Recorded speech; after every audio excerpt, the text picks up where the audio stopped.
Assalamualaikum warahmatullahi wabarakatuh. Perkenalkan, nama saya Sarah Octaviani. Kali ini saya akan mereview sebuah jurnal yang berjudul Analisis Hedging Determinants dengan Instrumen Foreign Currency Derivative.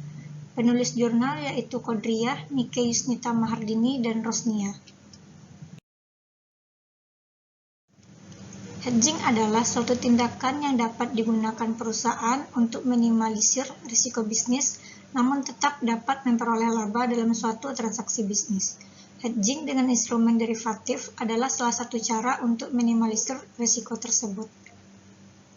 Derivatif adalah kontrak untuk membeli dan menjual sejumlah produk atau barang dalam waktu dan harga yang ditentukan pada saat kontrak dibuat. Tujuan dari penelitian ini adalah untuk menganalisis faktor-faktor yang mempengaruhi hedging melalui instrumen derivatif, yaitu yang pertama ukuran perusahaan, yang kedua growth opportunity, yang ketiga leverage, dan yang keempat likuiditas.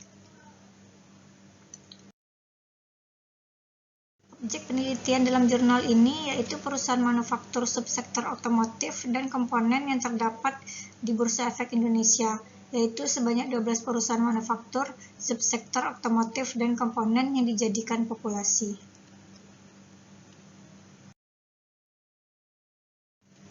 Teknik analisis data yang digunakan dalam penelitian ini menggunakan teknik analisis regresi, logistik, dan diolah dengan menggunakan alat bantu SPSS versi 25. Model statistik ini sesuai digunakan dalam penelitian ini sebab variabel dependennya variabel dummy.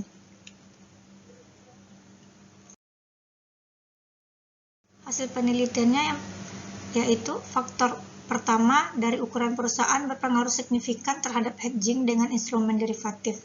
Karena semakin besar suatu perusahaan, risiko yang diterima pun semakin besar. Oleh sebab itu, perusahaan cenderung lebih banyak melakukan aktivitas hedging untuk melindungi aset perusahaan. Yang faktor yang kedua yaitu growth opportunity dengan proxy market to book value berpengaruh signifikan terhadap hedging dengan instrumen derivatif. Karena perusahaan yang memiliki growth opportunity yang tinggi, berarti semakin besar pula peluang perusahaan dalam mengembangkan perusahaannya, maka perusahaan perlu melakukan hedging.